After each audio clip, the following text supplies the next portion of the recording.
Welcome to Tekmetric. We're so excited to have you and are looking forward to making this transition to your new shop management system as smooth as possible. What's the next step from here? You're going to be meeting with your customer onboarding manager here in the next few days after your purchase of Tekmetric. In that meeting, you'll jump into a Zoom call from the link shared from your onboarding manager. Please make sure that you have Zoom downloaded on your computer, if at all possible, prior to this call.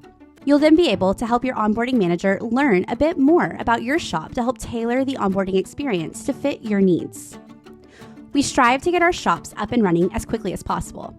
That means by the end of our kickoff call, you will be ready to start writing repair orders immediately.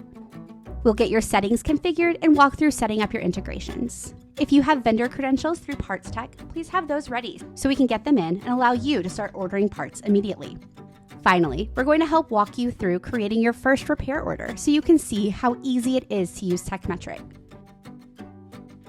Starting now, you're also able to get into our free online learning courses to help you get up and going. These courses are tailored to help you quickly learn how to leverage the basics of Tekmetric, all in less than 30 minutes. These are courses designed specifically for shop admins, service advisors, and technicians, so get your whole team in. To ensure your kickoff call goes smoothly, please remember: 1. Have Zoom downloaded on your computer. 2. Have the login for your vendors ready to go. And 3. Be ready to learn. We're looking forward to meeting you at your kickoff call to help you level up with Tekmetric.